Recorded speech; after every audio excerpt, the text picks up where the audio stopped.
A'udzu billahi minasyaitonir rajim. Bismillahirrahmanirrahim. Alhamdulillahi rabbil alamin. Allahumma salli ala Muhammadin wa ali Muhammad. Assalamu alayka ya Rasulullah. Wassalamu alaikum ya ahla baiti Rasulillah.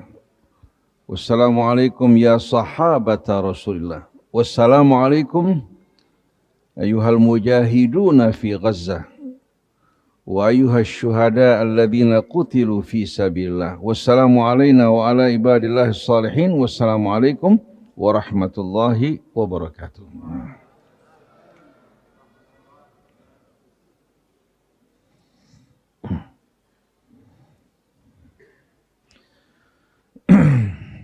Alhamdulillah pada malam hari ini kita bisa melanjutkan kembali kajian kita seusai salat maghrib di bawah naungan Al-Quran Al-Karim. Insyaallah pada malam hari ini kita secara khusus akan berbicara tentang orang-orang yang munafik. Tentang orang-orang yang munafik dan sebahagian sifat mereka yang disebutkan dalam Al-Quran. Mari bersama-sama kita buka renungan kita dengan membaca Ummul Quran terlebih dahulu. A'udzu billahi minasy syaithanir rajim. Bismillahirrahmanirrahim. Alhamdulillahi rabbil alamin. Ar-Rahmanir Rahim. Maliki yaumiddin. Iyyaka na'budu wa iyyaka nasta'in. Ihdinas siratal mustaqim. Siratal ladzina an'amta 'alaihim ghairil maghdubi 'alaihim waladdallin. Sadaqallahul azim wa sadaqa rasuluhul karim. Allahumma atina min indika rahma wa 'allimna min ladunka ilman nafi'a wanfa'na bima 'allamtana. Kita semua sama-sama tahu bahwa Allah Subhanahu wa taala membagi manusia ke dalam 3 golongan. Pertama, orang-orang yang beriman dengan sifat-sifat yang Allah terangkan mengenai mereka dalam Al-Quran. Yang kedua adalah orang-orang yang kafir, yang jelas-jelasan secara tegas menentang Allah Subhanahu wa taala, Rasulnya, dan mengingkari ayat-ayatnya. Nah, golongan yang ketiga ini adalah orang-orang yang munafik. Di luar menunjukkan mereka sebagai orang yang beriman. Mereka juga bergaul sebagai orang yang beriman. Penampilan mereka juga penampilan orang yang beriman, tapi mereka menyembunyikan kekafiran di hati mereka. Nah, golongan yang ketiga ini golongan yang amat sulit untuk dihadapi. Hingga Nabi kita Muhammad sallallahu alaihi wasallam menghadapi rongrongan yang cukup berat dari kaum munafik yang di muka bila bertemu dengan Rasul mengatakan beriman, tapi kalau mereka kembali bergabung dengan rekan-rekan mereka, mereka mengatakan, sesungguhnya kami bersama kalian. Adapun kami di hadapan Rasul dan orang yang beriman hanya bergurau, bukan serius kami betul-betul beriman. Mereka bekerja sama dengan orang-orang Yahudinya untuk menentang Nabi kita Muhammad sallallahu alaihi wasallam. Bahkan pada peperangan Uhud, mereka keluar dari Madinah bersama-sama. Di tengah jalan orang-orang munafik meninggalkan Nabi dan kaum muslimin. Tujuannya untuk mematahkan, melemahkan semangat kaum muslimin.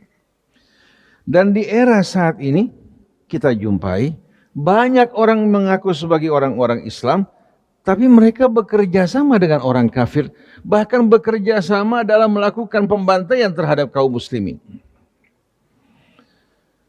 Oleh karena itu kita betul-betul harus memahami sifat-sifat orang munafik agar kita tidak termasuk dari mereka yang Allah terangkan dalam Al-Quran, innal munafiqina fid darkil asfali minan nar walan tajida lahum nasira.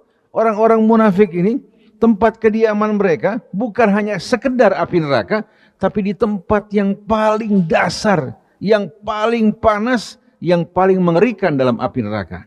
Kenapa? Karena apa yang mereka lakukan lebih berbahaya dibandingkan dengan apa yang dilakukan orang-orang kafir. Kalau orang-orang kafir jelas mereka sebagai apa? Orang-orang yang berbeda dengan kita. Tapi kalau orang munafik yang menyembunyikan kekafiran di luar mengaku sebagai orang-orang Islam, lalu mencalonkan dirinya sebagai pemimpin, repot tak? Padahal gaya hidup mereka, hati mereka tidak bersama orang yang beriman. Persis seperti kejadian yang terjadi di Turki pada tahun 1924.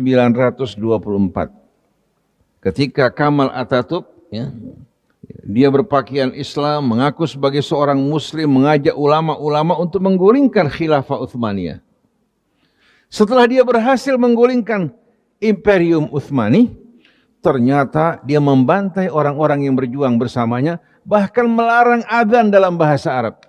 Orang Turki yang tadinya sebagai orang-orang Islam yang memiliki pengetahuan yang amat mendalam, dalam waktu relatif singkat mereka kehilangan identitas Islam mereka. Padahal ulama-ulama Islam yang berasal dari Turki yang menulis dalam bahasa Arab cukup banyak. Tapi dalam waktu relatif singkat, Kemal Atatürk berhasil betul-betul menghapuskan identitas Islam, hingga orang-orang yang Islam pun generasi berikutnya sudah mulai jauh dari Islam. Nah, bahayanya orang-orang semacam ini ternyata mereka menjadi ancaman yang serius. Dia mengaku sebagai seorang muslim, tapi sikap perbuatannya justru mendukung orang-orang kafir. Bahkan di antara mereka ada yang berpakaian ulama, ada yang berpakaian kiai, ada bahkan yang tamat dari Al-Azhar. Sewaktu menyaksikan kejadian yang dialami saudara-saudaranya di Palestina, bukan dia mendukung, malah apa? Malah seolah-olah kesannya menyalahkan mereka dan meminta mereka untuk meninggalkan tanah Palestina. Mereka mengatakan apa yang dilakukan saudara kita di Gaza merupakan perbuatan konyol. Bahkan ada yang mengatakan bahwa orang-orang Palestina di Gaza ini bekerja sama dengan Zionis. Ini betul-betul merupakan fitnah yang amat keji. Nah, di sini kita ingin betul-betul memahami seluk-beluk orang-orang munafik, dan di dalam Al-Quran terdapat satu surah yang bernama surah Al-Munafiqun. A'udzu billahi minasyaitonir rajim. Bismillahirrahmanirrahim. Idza ja'akal munafiqun qalu nashhadu innaka la rasulullah. Wallahu ya'lamu innaka la rasuluh wallahu yashhadu innal munafiqina lakadzibun. Wahai Rasulullah, wahai orang yang beriman, kalau datang orang-orang munafik ke hadapan kamu, mereka berkata bahwa kami bersaksi benar-benar bahwa engkau adalah Rasulullah. Lalu Allah menjawab, Allah juga tahu bahwasannya kamu adalah apa? Rasulnya. Wallahu yashhadu innal munafiqina lakadzibun. Tapi Allah bersaksi sesungguhnya orang-orang munafik ini adalah orang-orang yang benar-benar berdusta. Ketika mereka mengatakan bahwa Muhammad Rasulullah, benar nggak Nabi Muhammad Rasulullah? Tapi kenapa Allah katakan mereka berdusta? Karena yang di hati mereka tidak sesuai dengan yang di mulut mereka. Mulut mengatakan bahwa kamu Rasulullah, tapi hatinya menolak dan ingkar. Artinya mereka menolak untuk tunduk dan taat kepada apa-apa yang Allah turunkan kepada Nabi-Nya Muhammad sallallahu alaihi wasallam. Dzalika bi annahum amanu thumma kafaru fatubi'a ala qulubihim fahum la yafqahun. Ittakhadhu aymanahum junnatan fasaddu an sabilillah innahum sa'a ma kanu ya'malun. Mereka menjadikan apa? Ittakhadhu aymanahum junnah. Mereka menjadikan sumpah-sumpah mereka sebagai tameng. Lalu mereka memalingkan manusia dari jalan Allah Subhanahu wa taala dengan kelicikan mereka, dengan kepandaian mereka, lalu mereka menyebarkan fitnah di tengah-tengah kaum muslimin. Innahum sa'a ma kanu ya'malun, sesungguhnya mereka benar-benar amat jahat perbuatan yang mereka lakukan. Dzalika bi annahum ka'amanu tsumma kafaru fatubi'a ala qulubihim fahum la yafqahun.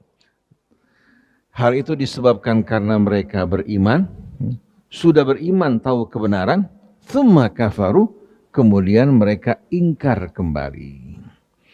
Orang tadinya sudah mendapatkan cahaya penerangan, disebabkan karena keingkarannya Allah padamkan cahaya yang menerangi jiwa mereka. Dzalika bi annahum amanu tsumma kafaru fatubi'a ala qulubihim fahum la yafqahun. Maka hati mereka disegel oleh Allah Subhanahu wa taala hingga apapun yang Allah jelaskan kepada mereka, apapun yang dibacakan Rasul dari ayat-ayat Allah, mereka tidak akan dapat memahaminya. Mereka diberikan mata, diberikan telinga, diberikan akal, tapi sayang mereka bukan orang-orang yang berakal, yang dapat mengambil pelajaran dan menerima kebenaran. Ini merupakan gambaran dari sifat orang-orang munafik. Wa idza ra'aitahum tu'jibuka ajsamuhum. Kalau kamu lihat penampilan mereka, bicara mereka, kamu akan terkagum-kagum, terpesona oleh apa-apa yang mereka ucapkan. Wa iyaqulu tasma' liqaulihim. Kalau kamu dengarkan mereka berbicara, kamu apa? Wa iyaqulu tasma' liqaulihim. Kamu betul-betul terpukau, ya, tertarik untuk mendengarkan mereka. Wa yaqulu tasma' liqaulihim ka'annahum khusyubum musannadatun yahsabuna kulla sayhatin alaihim. Lalu Allah berikan mereka perumpamaan, mereka ini bagaikan kayu-kayu musannadah yang disandarkan, ya. Bukan kayu-kayu yang menopang menjadi tiang, tapi balok-balok yang disandarkan. Menjadi beban enggak? Mereka-mereka ini yang pandai berbicara, yang menarik, mempesona, bisa saja pendidikan mereka tinggi. Ternyata mereka bukan orang-orang yang membawa manfaat kebaikan buat umat, tapi laksana balok-balok yang disandarkan. Menjadi beban buat dindingnya. Betul enggak? Kita jumpai banyak orang-orang berpendidikan tinggi, tamat dari luar negeri, dari universitas yang bergengsi, bahkan tamat juga dari Al-Azhar, tamat juga dari Madinah.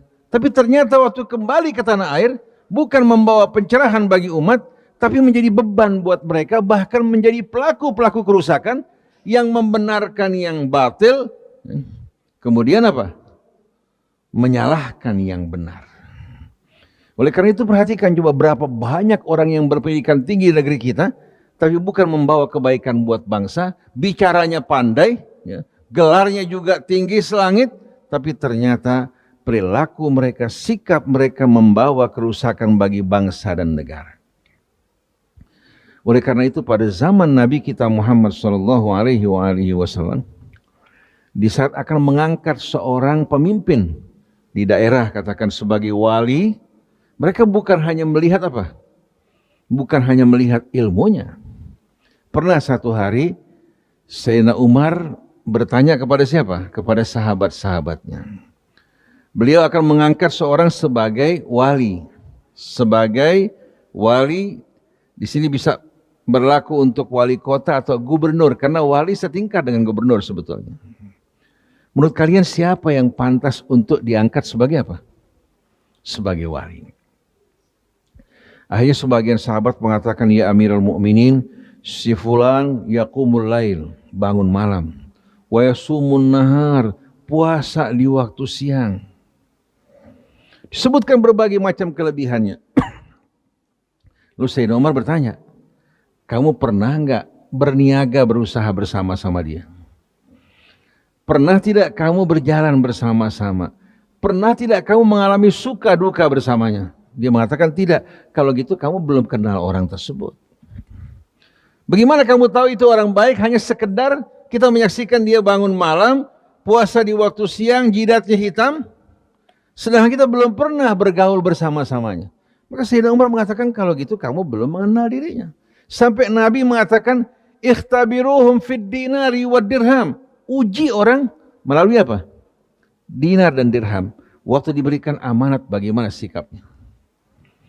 Kalau kita sudah jalan sama-sama, berniaga bersama-sama, menghadapi kesulitan bersama-sama, kelihatan betul-betul pribadinya yang tidak egois, jujur dan amanat, ini orang yang layak diangkat menjadi seorang wali. Oleh karena itu sahabat-sahabat Nabi seperti Bilal, Salman Al-Farisi, ya, Ammar bin Yasir, orang-orang ini orang-orang yang mendapatkan pilihan dari Nabi kita karena berjuang bersama Rasul, suka duka bersama Rasul. Kalau kita di negeri kita ini, orang memiliki gelar, berbicara di tengah masyarakat, memberikan janji-janji yang indah, kita belum kenal pribadinya. Begitu naik ternyata rakyat hanya menjadi apa? Kendaraan dan tunggangan buat dia. Kalau berbicara indah, tapi ternyata pembicaraannya penuh dengan kebohongan, tidak sesuai dengan yang di hatinya. Berjanji, janjinya juga apa? Palsu. Diberikan amanat, dia berkhianat. Oleh karena itu Nabi kita Muhammad SAW dalam mengangkat seseorang selalu melihat kepribadiannya dan sudah terbukti orang tersebut dapat dipercaya. Begitu pula para sahabat Nabi kita Muhammad SAW. Ini sunnah yang ditinggalkan oleh kita. Terkagum-kagum melihat gelar seseorang, melihat penampilannya, melihat pembicaraannya. Padahal kalau kita selidiki akhlak dan pribadinya, ternyata orang-orang yang tidak layak untuk diberikan amanat. Jadi wa idza ra'aitahum tu'jibuka ajsamuhum wa in yaqulu tasma' liqaulihim ka'annahum khusyubun musannada yahsabuna kulla sayhatin 'alaihim humul adu fahdharhum qatalahumullahu anna yufakun. Kalau dengar suara-suara ribut, mereka beranggapan apa? Suara tersebut keributan ditujukan pada mereka. Karena mereka berbohong, selalu dihantui perasaan bersalah dan takut. Jadi kalau ada keributan, ada kekacauan, mereka merasa seolah-olah ditujukan pada mereka. Yahsabuna kulla sayhatin alaihim humul adu. Mereka musuh yang sebenarnya. Fahdharhum, hati-hati waspada dari mereka. Anna yufakun, bagaimana mereka dipalingkan dari kebenaran. Oleh karena itu seharusnya kita semua ini dalam memilih teman, memilih orang yang kita percaya, dalam mengangkat pemimpin harus orang-orang yang betul-betul teruji kejujurannya, kebersihannya dan amanatnya. Tapi sayang, ternyata kriteria ini kita abaikan. Akhirnya orang-orang munafik ya, melanglang buana, naik ke atas melalui kita, janjinya palsu, omongannya palsu. Hanya sekelompok orang yang disenangkan oleh mereka, sedangkan rakyat dirugikan, seperti yang kita jumpai saat ini. Lalu setelah itu Allah Subhanahu wa taala melanjutkan, wa idza qila lahum ta'alau yastaghfir lakum Rasulullahi lawaw ru'usahum wa ra'aitahum yasudduna wa hum mustakbirun. Kalau seandainya mereka diberikan nasihat, dikatakan, mari bersama-sama kita datang kepada Rasulullah, agar Rasulullah memohon ampun bagi kalian. Ini kan karunia Allah. Allah Subhanahu wa taala mengatakan dalam Quran, walau annahum idzalamu anfusahum ja'uka fastaghfirullah wastaghfara lahumur rasul lawajadullaha tawwabar rahim.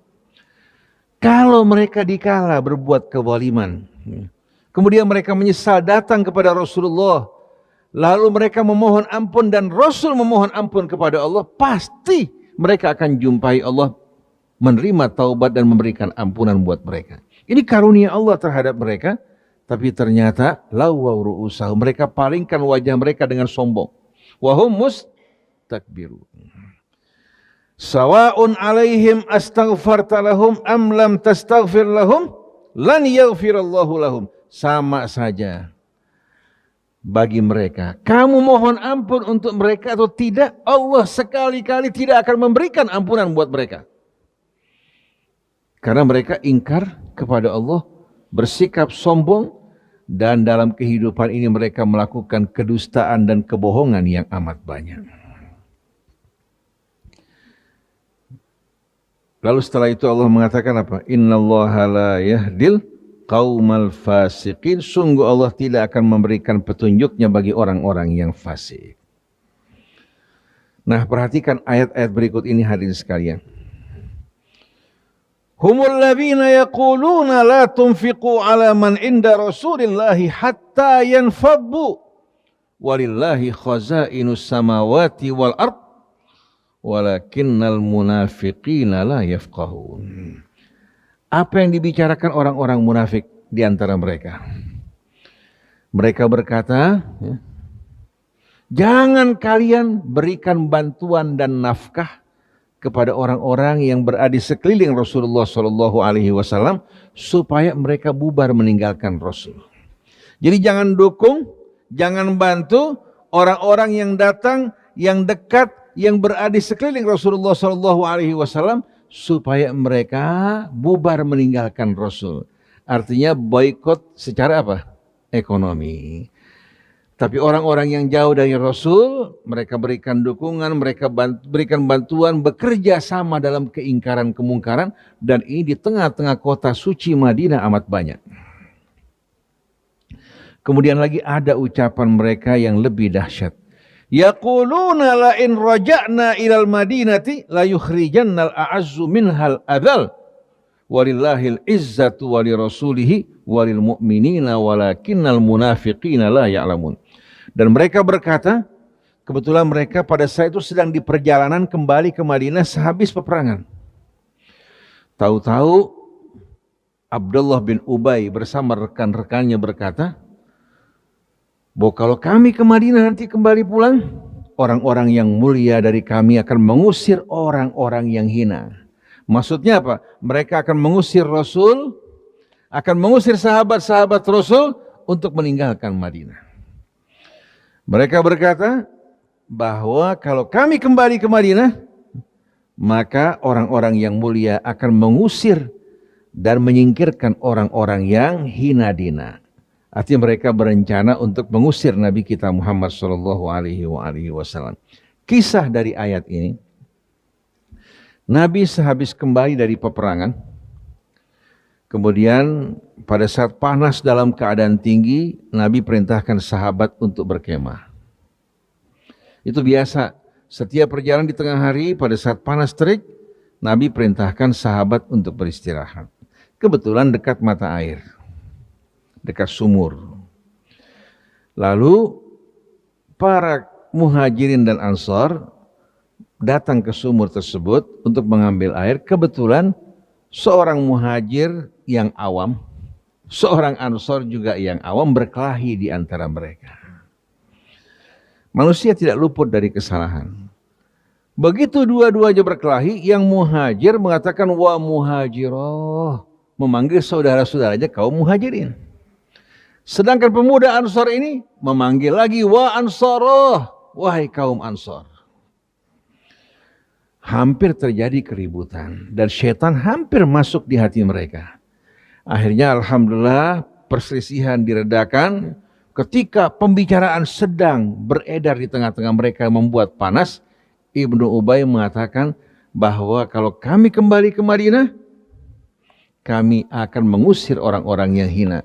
Mereka datang ke Madinah berlindung, kami bukakan pintu kami, rumah kami utamakan mereka atas keluarga kami. Sekarang begitu mereka merasa kuat, ternyata mereka mulai bersikap angkuh. Jadi tujuan Ibnu Ubay ini untuk menghasut orang-orang di Madinah atau bala tentara tersebut untuk marah dan murka terhadap kaum muhajir. Akhirnya seorang sahabat yang masih muda datang kepada Rasulullah SAW mengatakan, ya Rasulullah, Abdullah bin Ubay bin Salul mengucapkan kata-kata ini. Begitu Rasulullah dengar, langsung Rasulullah perintahkan bongkar kemah.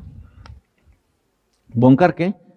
Jadi sehabis sholat, makan, bongkar kemah, lanjutkan perjalanan. Akhirnya para sahabat melanjutkan perjalanan sepanjang siang hingga maghrib. Sahabat heran, ini belum pernah terjadi sebelumnya. Begitu waktu maghrib masuk, mereka sholat, disatukan maghrib dan isya, selesai makan mereka tidur. Begitu selesai tidur, subuh bangun, para sahabat bertanya, ya Rasulullah, kami belum pernah sama sekali menyaksikan kamu melakukan hal ini. Rasulullah mengatakan untuk memadamkan fitnah.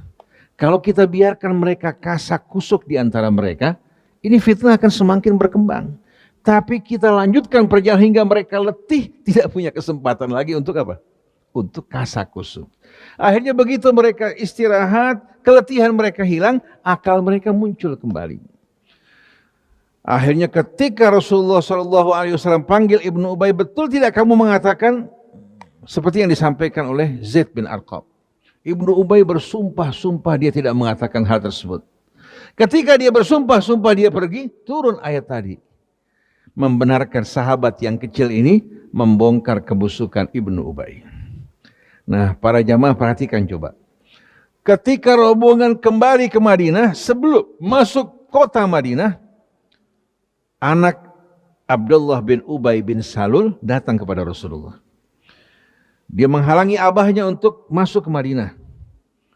Dia mengatakan, antal adzal, kamu yang hina. Si anak bilang sama bapaknya, saya tidak izinkan kamu masuk Madinah sampai Rasulullah mengizinkan. Lalu Abdullah ini anaknya Abdullah bin Ubay datang kepada Rasulullah mengatakan, ya Rasulullah, kalau kamu memerintahkan seorang untuk membunuh ayah saya, biar saya yang melakukan. Agar saya tidak mendendam terhadap orang yang membunuh ayah saya. Ini anak, keimanan kecintaannya kepada Rasul, dia tidak dapat menerima ucapan ayahnya terhadap Rasulullah SAW karena mereka mendapatkan betul-betul hidayah, petunjuk dari Allah dengan sebab Rasulnya. Akhirnya Rasulullah mengatakan, biarkan ayah kamu kembali dan kita tidak akan membunuh ayah kamu. Jangan sampai orang berkata bahwa Muhammad membunuh sahabatnya. Karena dia berpakaian Islam. Kalau dia berpakaian kafir, dengan sikap perbuatannya bisa dihukum mati. Tapi dia berpakaian dengan pakaian Islam, mengaku sebagai orang Islam, hingga kalau sampai diganggu, orang akan mengatakan Nabi Muhammad mengganggu siapa? Sesama Muslim. Apalagi orang-orang seperti ini, orang-orang yang tidak akan lepas dari pengawasan Allah Subhanahu wa Ta'ala. Jadi kita jumpai bagaimana perilaku orang-orang munafik ini sepanjang kehidupan Nabi di Madinah melakukan rongrongan, bahkan bekerja sama dengan orang-orang kafir. Termasuk diantaranya pada peperangan Ahzab, mereka bekerja sama dengan orang Yahudi untuk menyakiti Nabi kita Muhammad SAW. Nah, di antara sifat-sifat orang munafik yang Allah sebutkan dalam Al-Quran adalah kita bekerja sama menjadikan orang-orang kafir sebagai wali-wali kita. Innal munafiqina fid darkil asfali minan nar walan tajida lahum nasira. Sebelumnya Allah katakan, ya ayyuhalladzina amanu la tattakhidul kafirina awliya'a min dunil mu'minin aturiduna an taj'alu lillahi alaikum sultanan mubina. Wahai orang-orang yang beriman, jangan jadikan orang-orang kafir sebagai wali-wali kepercayaan kalian dengan meninggalkan orang yang beriman yang seharusnya menjadi teman kepercayaan kalian. Apa kalian ingin membuka jalan bagi Allah untuk mengazab dan menyiksa kalian? Setelah itu Allah jelaskan bahwa orang-orang munafik yang semacam ini Allah tempatkan di tempat yang paling dasar dari api neraka. Nah, saya ingin bertanya pada para jamaah. Kalau katakan perusahaan seperti McDonald memberikan sumbangan untuk Israel. Begitu juga katakan berbagai macam produk-produk ya, termasuk Unilever ini juga merupakan perusahaan ya di bawah underbow Zionis. Lalu kita orang Islam ternyata berbelanja di tengah-tengah mereka. Beli Pizza Hut, beli McDonald dan lain sebagainya. Uang yang didapatkan oleh mereka sebahagian diambil oleh pengusaha Indonesia yang mendapatkan franchise. Tapi sebahagian besar masuk ke dalam kantong mereka. Digunakan untuk membantai saudara-saudara kita. Kira-kira kita punya andil enggak? Oleh karena itu Pizza Hut begitu mendengarkan boikot atau seruan boikot, langsung dia minta kepada Mercy ya untuk menerima bantuan dari mereka sebesar 1 miliar untuk Palestina. Bantuan 1 miliar nggak ada apa-apanya dibandingkan keuntungan yang mereka raup dari apa? Customer kita. Kita berikan mereka ratusan miliar, mereka hanya menyumbang 1 miliar. Yang kita sumbangkan itu untuk membantai saudara-saudara kita. Bahkan ada seorang wanita Nasrani, ya, beragama Nasrani yang tinggal di Gaza, dia mengatakan jangan beli produk-produk Israel yang digunakan untuk membantai kita. Di mata Yahudi, orang Muslim, Nasrani sama di mata mereka, tidak berbeda. Oleh karena itu kita biasakan diri kita untuk berbelanja, belanjaan yang betul-betul diproduk oleh saudara-saudara kita. Coba kalau seandainya kita punya apa? Punya usaha ya, yang menjual katakan beef burger ya, dengan kualitas yang sama bahkan lebih baik dari McDonald, dengan nama-nama yang cukup menarik, dan perusahaan ini mengeluarkan zakatnya katakan 20% untuk perjuangan Islam, dia masih akan dapat keuntungan yang luar biasa. 20% dari keuntungan. Kalau dia untung 100 miliar, yang dikeluarkan hanya 20 miliar. Sedangkan keuntungan didapatkan dari kaum muslimin. Oleh karena itu orang Islam punya hak untuk apa? Untuk menerima bantuan dari mereka yang tidak mampu, yang susah, yang membutuhkan biaya pengobatan. Betapa indahnya kalau kita punya tandingan-tandingan yang menandingi McDonald, beef burger, Burger King, pizza. Dan ini bukan hal-hal yang membutuhkan teknologi tinggi. Butuh nggak teknologi kecanggihan? Nggak butuh. Artinya orang-orang bisa membuat rotinya, bisa membuat beef burger yang sembelihannya jelas dari tangan umat Islam, juga katakan bros Kentucky. Kita bisa buat ayam yang lebih baik dari mereka, yang sesuai dengan selera kita. Contohnya di Arab Saudi ada apa? Halbek yang dimiliki oleh orang Turki. Tapi tidak diizinkan untuk berkembang. Hanya berapa tempat saja. Kenapa? Karena setiap ada Halbek, McDonald, Kentucky tidak laku sama sekali. Jadi kalau kita di sini punya usaha-usaha seperti ini, yang tadinya ratusan miliar bahkan triliunan masuk ke kantong Zionis, sekarang masuk ke kantong umat Islam. Kemudian diwajibkan mengeluarkan 20% dari keuntungan untuk umat Islam. Kalau mereka merasa diuntungkan oleh umat Islam, mereka juga akan memberi. Kalau tidak mau, masyarakat bisa boikot. Kamu untung dari kami, sekarang kamu tidak peduli pada kaum muslimin.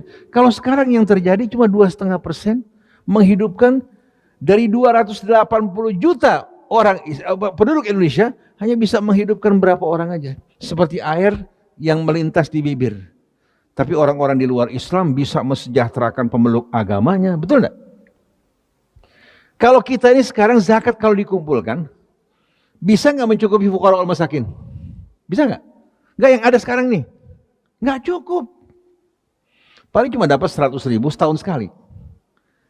Pada zaman Rasul ketika zakat dikumpulkan, fuqara wal masakin tercukupi. Kemudian orang yang berhutang bisa dibayarkan hutangnya. Orang yang berjuang bisa diberikan biaya perjuangan. Jadi apa?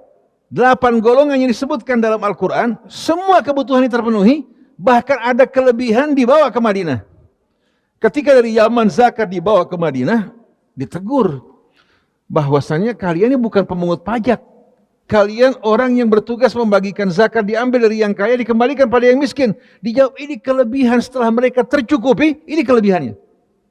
Kalau sekarang boro-boro cukup. Zakat 2,5%.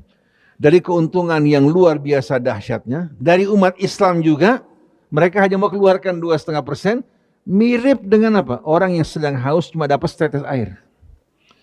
Bagaimana kita mau biaya perjuangan, membangun pendidikan, bangun masjid kerincing-kerincing di tengah jalan? Bikin malu enggak? Ada nggak gereja yang kerincing-kerincing bangun gereja? Ada? Nggak ada sama sekali. Dan ulama-ulama tidak perlu mengajar terima amplop. Di Al-Azhar ulama-ulamanya tidak ada yang terima amplop. Mereka dalam negeri, di luar negeri digaji oleh Al-Azhar. Kenapa? Dari wakaf umat Islam. Kekayaan Al-Azhar di Mesir itu sampai orang bilang 2/3 kekayaan Mesir milik Al-Azhar. Dari apa? Wakaf umat Islam selama 1000 tahun. Jadi kalau masjid kita punya wakaf, katakan ada ruko, ada kantor, ada pertokoan, ada pertanian, nggak perlu lagi ulama dibiayai melalui amplop. Orang miskin kaya datang belajar, kebutuhan ulamanya langsung dibiayai oleh masjid. Nikmat nggak kira-kira? Bangun masjid tidak perlu kerincing-kerincing minta ke sana kemari. Oleh karena itu kalau kita bisa membangun usaha-usaha mandiri dan pengusaha-pengusaha muslim dan mereka terikat ya, bahwa mereka punya kewajiban bukan 2,5%. Diambil 50% juga nggak ada artinya. Kalau dapat 100 miliar per tahun, diambil 50 miliar ada artinya nggak? Nggak ada artinya. Daripada sekarang kita nebeng ke McDonald, Kentucky, Pizza Hut, uangnya dibawa ke Israel untuk membantai saudara-saudara kita. Ini perbuatan seperti ini sama kita berkontribusi mendukung orang-orang kafir untuk memerangi saudara kita. Oleh karena itu ada sebuah pernyataan ulama di Libanon mengatakan, taquluna al-maut li Israel wa tashrabuna Marlboro. Kalian bilang mati kalian wahai Israel, tapi yang diisap rokok Marlboro.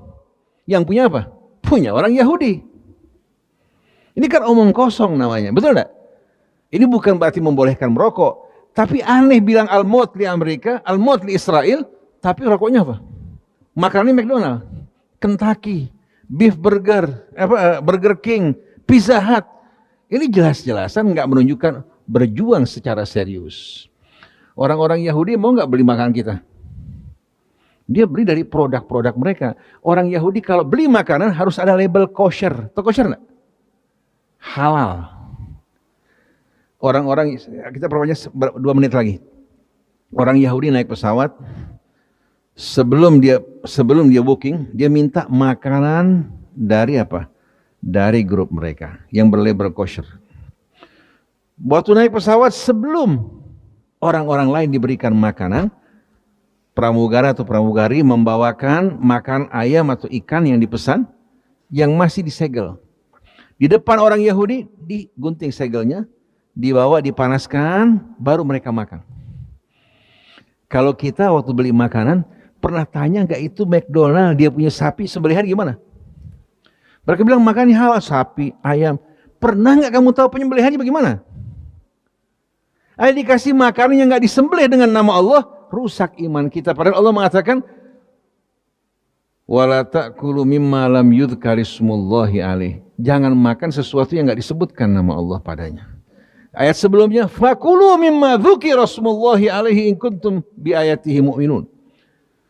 Makan dari apa-apa yang telah disebutkan nama Allah padanya. In kuntum bi ayatihi mu'min, kalau kalian betul-betul beriman kepada ayat-ayat Allah.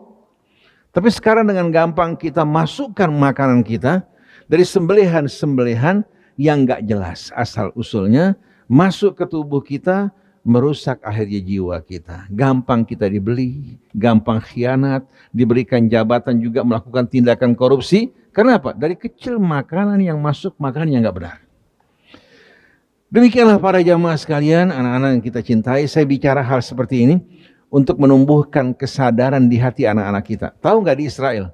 Dari mulai kecil anak di Israel ditanamkan kesadaran yang amat tinggi dan fanatisme mereka terhadap bangsa Yahudi. Sedangkan kita umat Islam, bahkan kita masih kecil sudah betul-betul terpengaruh oleh berbagai macam propaganda mereka. Jadi mari bersama-sama kita berjuang untuk membangun, meningkatkan kesadaran di tengah-tengah kita, di tengah-tengah anak kita, dan kita harapkan antum-antum bisa menjadi para pejuang yang berjuang di jalan Allah Subhanahu wa taala. Kita bisa membangun bangsa kita, negara kita, ekonomi kita, kesejahteraan di tengah masyarakat, dan mempererat hubungan sosial kita dan ikatan di antara kita iman kepada Allah. Innamal mu'minuna ikhwah. Subhanakallahumma wa bihamdik asyhadu an la ilaha illa anta astaghfiruka wa atubu ilaik. Bismillahirrahmanirrahim. Alhamdulillahi rabbil alamin. Allahumma salli ala Muhammadin wa ali Muhammad Rabbana innana amanna faghfir lana warhamna wa anta khairur rahimin. Allahumma ansur ya Rabbana ikhwanana al-mazlumin al-muttahadin fi Gaza. Allahumma ya Rabbana ijma' kalimatahum wa wahhid sufufahum wa aslih dhata bainihim wa alif baina qulubihim waj'alhum ya Rabbana yadan wahidatan ala a'daika wa a'daihim. Allahumma amiddahum bi junudin min malaikatika kama fa'alta yawma badrin. Allahumma ya Rabbana Allahumma ya Rabbana a'inhum ya Rabbana ala a'daika wa a'daihim wa thabbithum bil qawli thabiti fil hayati dunya wa fil akhirah. Allahumma amin raw'atahum wakshif kurbatahum wa farrij alaihim farajan ajilan bihawlika wa quwwatik. Allahumma sun ya Rabbana a'rada nisaihim. Allahumma sun a'rada nisaihim ya Rabbana wa taqabbal syuhada'ahum warhamhum. وواسي يا ربنا من حي منهم وثبت يا ربنا أقدامهم. ربنا أفرغ عليهم الصبر وثبت أقدامهم وانصرهم على القوم الكافرين. اللهم دمر أعداءك أعداء الدين. اللهم يا ربنا أهلك الكفرة من الصهاينة والملاحدة والمشركين والمنافقين. اللهم زلزل الأرض من تحت أرجلهم. اللهم دمرهم تدميرا وفرقهم تفريقا وشتتهم تشتيتا وانشر بينهم الفتن والأدواء والأوباء وافعل بهم يا ربنا كما فعلت بأصحاب الفيل واجعلهم كعصف مأكول. وافعل بهم كما فعلت بقوم عاد وقوم صالح وقوم لوط وقوم شعيب وقوم فرعون وملئه بحولك وقوتك يا أرحم الراحمين. وصل اللهم على عبدك ورسولك محمد وآله وصحبه وسلم والحمد لله رب العالمين.